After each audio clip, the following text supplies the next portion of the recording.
পুপু, আমি আমি বাড়িতে আমার মায়ের সঙ্গে কথা বলেছি, বাবার সঙ্গে কথা হয়ে গেছে। ওনারা খুব শিগগিরই আসবেন তোমাদের বাড়িতে, পিসিমণির সঙ্গে কথা বলে আমাদের বিয়ের তারিখ পাকাবো। এবার এবার তুমি যদি বাড়িতে জেনে বলো যে ওনারা কবে আসবেন, তাহলে আমি বাড়িতে কথা বলতে পারি। দেখো, বাড়িতে এই মুহূর্তে বলাটা ভীষণ ডিফিকাল্ট।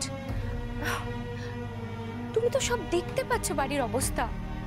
আর তাছাড়া বর্তাভাই এখন পুলিশ কেস নিয়ে খুব অশান্তিতে আছে প্রদীপ্ত। আর আমি এই অবস্থায় কি করে? আচ্ছা, তোমার বাড়িতে সব জানে তো? না, এখনো সেভাবে জানে না। জানে না মানে?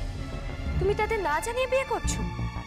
না না পুপু, ঠিক তা নয়। তুমি কি আমার প্রতি দায়িত্ব পালন করছো ভালোবেসে?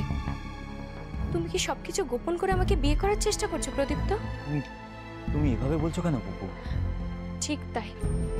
বর্তাভাই পুলিশ কাস্টাডিতে ছিল, তার নামে কেস হয়েছে। এত ঝঞ্ঝাট, এত ঝামেলা। তাছাড়া আমাদের হাতে নার্সিং হোমটাও নেই, শুধুমাত্র এই বাড়িটা পড়ে রয়েছে। তারপর দেখবো বর্তাভাই আমাকে হয়তো এক কাপড়ে বিদায় দেবে। দেখো, বর্তাভাইয়ের আর আগের মতো সামর্থ্য নেই প্রদীপ্ত। তুমি আগে গিয়ে তোমার মা বাবাকে সবকিছু গুছিয়ে বলো, তারপর না হয় বিয়ের কথা ভাববে। তুমি এসব কি বলছো পুপু? দেখো, আমি যদি এক্ষুনি কি আমার বাবা মাকে এই সমস্ত কথা বলি, তাহলে একটা কেলেঙ্কারি হয়ে যাবে। আমার মা বাবাকে তো চিনি। আমি আমি তোমাকে ভালোবাসি পুপু। আমি তোমাকে আমাদের বাড়িতে নিয়ে যাব, সে এক কাপড়ই হোক না কেন। কিন্তু তোমার মা বাবা যদি না মানে? তাহলে